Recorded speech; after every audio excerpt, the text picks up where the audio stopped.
Hey everyone, Mrhappy here, and today I'm going to be sharing with you a one-on-one interview I did with Yoshi-P at the latest media tour for Dawntrail. I was given the privilege of asking him a few questions on my own, and I got some pretty interesting answers to questions that we've been asking for a while, and also some questions that are about some of the newer stuff. So without further ado, let's get into the Q&A. So question number one was a simple one, and it is one that I have asked Yoshi-P before, and that was that if they're going to add new job weapons to the old ultimate. So right now, when an ultimate released, it released with a certain number of weapons based on the jobs available, but as they've added new jobs to the game, people have gone back and beaten those old ultimates with the new jobs without really being able to pick up a really fancy shiny reward. We've been asking about it for years, and I finally have an answer for you. So Yoshi-P gave a firm yes. They are working on new job weapons for old ultimates. Now there's no timeline that they can promise right now, just that it is in the pipeline itself. However, there was a bit of a stipulation that I didn't expect, something that matches some of the speculation people had after looking through some of the gearing options in the recent benchmark. So first and foremost, Pictomancer and Viper are actually going to be getting priority on this system. So they are going to get the new weapons for the old ultimates before the other jobs that are already missing weapons. Other jobs like Gunbreaker or Dancer are also going to be getting them, but it's not at the same point in the pipeline, so you'll have to wait a little bit longer if you're looking for some of the pre-Dawntrail jobs to get those new weapons. A little bit of an odd decision. It largely has to do with their pipeline for their artists who are very, very busy both at the moment and on a patch-to-patch basis. If I had to speculate, and this is just speculation on my part, it is probably because it is easier to put new weapons for the new jobs in the pipeline because they're already working on assets for those at the moment. But that is not something Yoshi-P said. That is purely my speculation. All he said was, please wait a little while longer, and of course, please look forward to it. Now, my second question was kind of a curiosity one on my part. I said there are 21 non-limited jobs available in Final Fantasy XIV as of Dawntrail. Now, many people in the community are questioning how much longer the team can continue to add 2 new jobs per expansion. So is this a discussion that the dev team has had, whether they want to go down to 1 job and focus more on the existing ones, or if the plan is to continue to add 2 new jobs every expansion? Now, Yoshi-P's question back to me is actually a pretty big indication of where they're kind of leaning for this answer. He asked me, would the community even be okay with that? To which my answer was, maybe. It would depend on the work that's done on the other jobs, though I do think people are largely comfortable getting 2 jobs per expansion. Now, after posing that question back to me, the question then kind of leaned away from being about the 2 new job additions and focused more on kind of the overall job system as a whole. So yes, they have had the discussion about, can they continue to add 2 new jobs per expansion? Is that the route they want to go, or do they want to do something different? He said, especially with the cap now being level 100, they've been adding new actions, they've been trying to consolidate buttons, but rebalancing keeps getting tougher and tougher to fit new things in. And at the same time, they've also noticed that jobs have become more homogenized as they've continued to kind of implement feedback and, just make additions and whatnot. So this is kind of a regurgitation of what he said during the last live letter, where he said, in 7.0, things are going to largely stay the same. And in 8.0, we're going to focus a lot more on job identity. So he just reiterated it might be time to update or renew their systems. And for this, it's definitely going to take some time. He didn't want to talk too much more about it, similar to the live letter where he said, we can't even talk about 8.0 yet. We still have to do 7.0. He doesn't want anyone to worry, but either way, the team is always looking to make things more exciting for the player.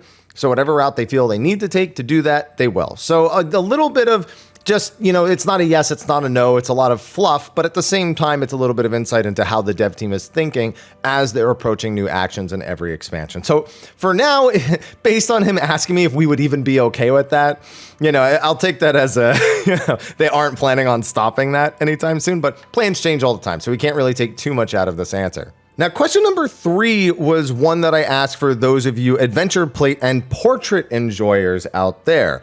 I talked about how the community has really loved it, but it's so easy to accidentally break your portrait. You change a die, you change a piece, and then suddenly you're just staring into the screen. Nice portrait, bro.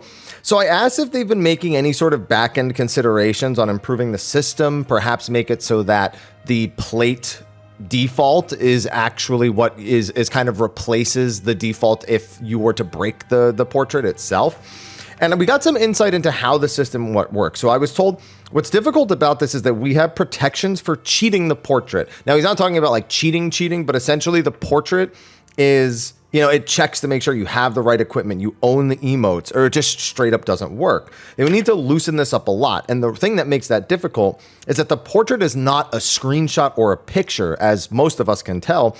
It's actually just a straight up render of the character and not an image. So it's quite complex. It's really difficult to separate all of the processes, but he'll take that back to the team, and they're always looking for things and feedback on the system itself. So if we continue to provide feedback about the portrait system and any issues with it, especially the whole nice portrait thing, then they'll continue to take note and see what they can do about that system. Now, we've heard a lot about them adding, 50% more rewards by the time we get to like 7.3, comparatively to 6.3 after Endwalker release. But I, of course, had to go down the route of asking about Criterion.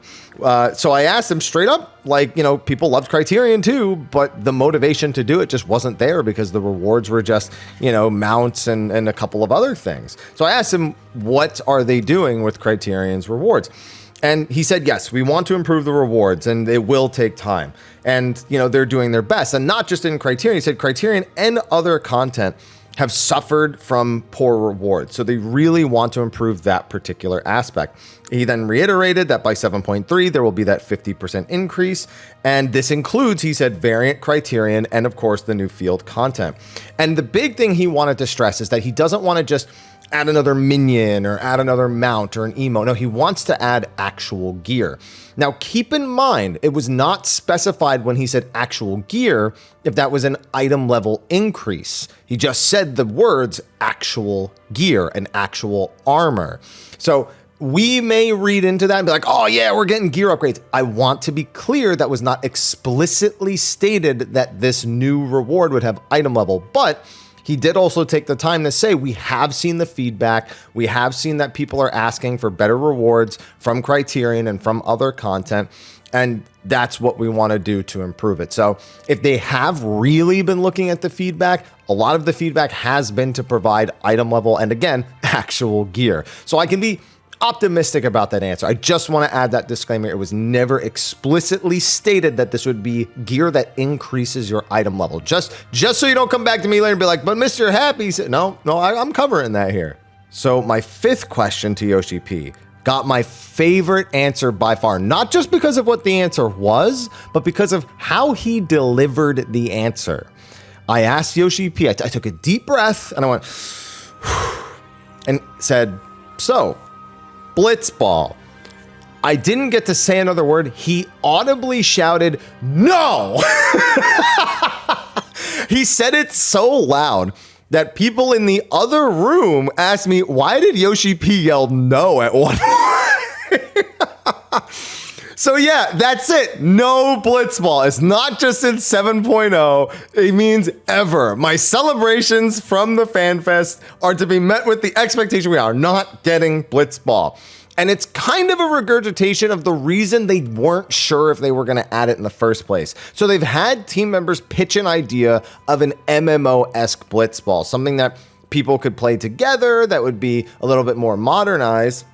But he said that's not the nostalgic version that people came to know. So is it really the same as adding Blitzball when it's Blitzball in only name and not in its other functions? On the other hand, if they add Blitzball as it was from Final Fantasy X, he's worried they're going to put all this work into it, people are going to play it once and then never touch it again, which was my chief concern about adding Blitzball. So because of the concerns over replayability, because of the concerns over making changes to make it more replayable, but at the same time sacrifice what Blitzball actually is, the answer is no. So we can stop asking about it. And some of y'all out there are gonna be like, oh, of course he said no. He's not gonna answer that question with a yes, Happy. That would be No, it's not happening. He was very passionate about the no. And he was glad to hear that I wasn't asking for it because I wanted it, just because I needed to ask because everyone asks. Okay. Moving on. My next question was about them combining the subscriptions for Final Fantasy XIV and Final Fantasy XI, because we do have the Final Fantasy XI raid coming out. So you'd assume they might do either some campaign where it's like, cheaper to buy the game or to log in or whatever. Or of course that long coveted, combined sub, something that existed back in 1.0 when the systems were more closely tied together. And that's kind of the big thing that's stopping them from doing it, is that the systems for the game are just very different. They have to consider legal considerations as well when they offer a bundle subscription. Not every country where they offer the games as available, they don't have the same laws when you suddenly are tying two subscription services together.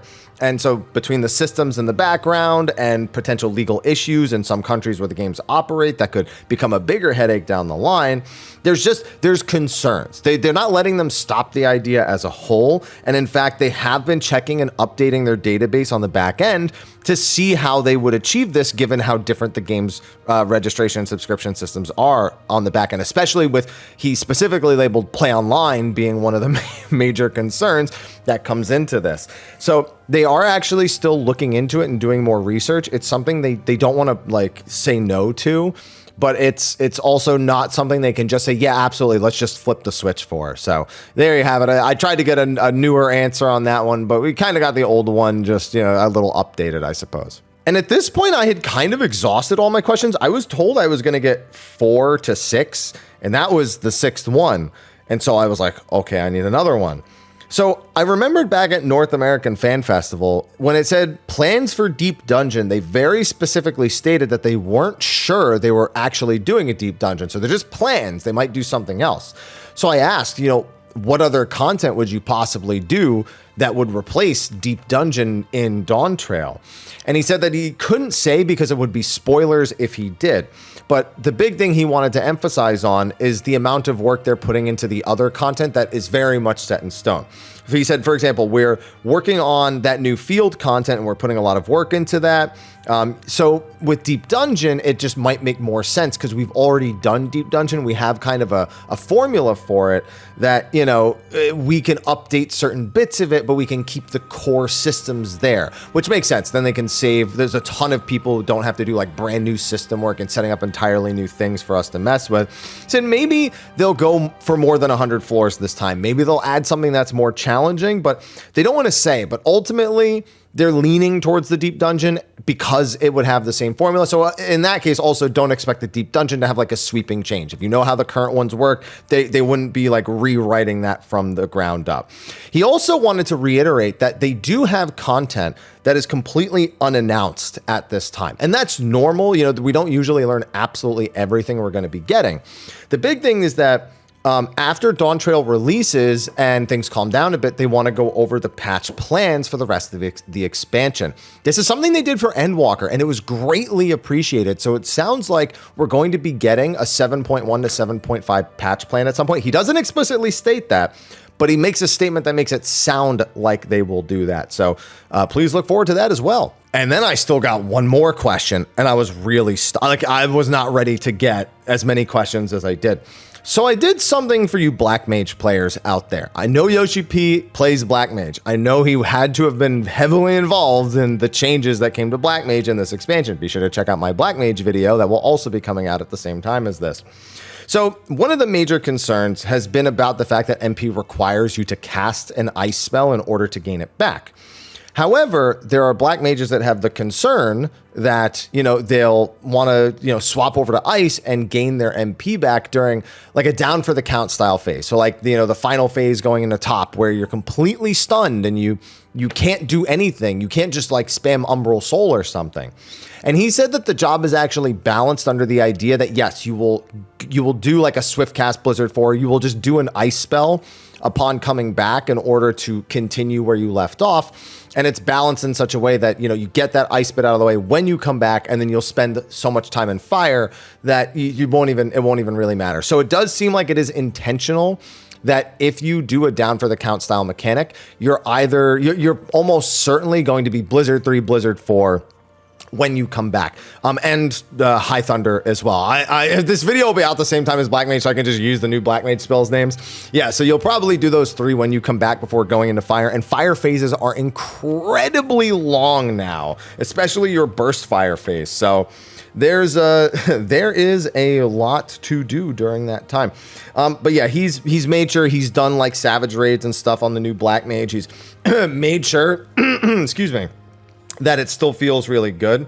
And they don't really want to lean towards like massive, like a very frequent stun mechanic. They actually very deliberately tell their dev team that people get mad when there's lots of like big downtime or stun mechanics where they can't do anything, because then their burst gets all messed up and players hate that. So they also say that's something they're not trying to do a lot very frequently, but he just said the same thing any Black Mage player will say. Learn the fight, anticipate what you're going to do next, and it should be fine. The Black Mage players are perfectly capable of strategizing around these changes. And with that, that concludes my one-on-one interview with Yoshi-P from the recent media tour. Let me know what you thought of his answers in the comment section of the video below. Be sure to like and subscribe, and of course, check out the dozens of other videos I will have released at the same time. This is the first one I'm recording because I just have to read a piece of paper, and now I gotta get to the grindstone on everything else, so wish me luck. Anyway, thanks for watching. I'll see you in the next one, and until then, take care.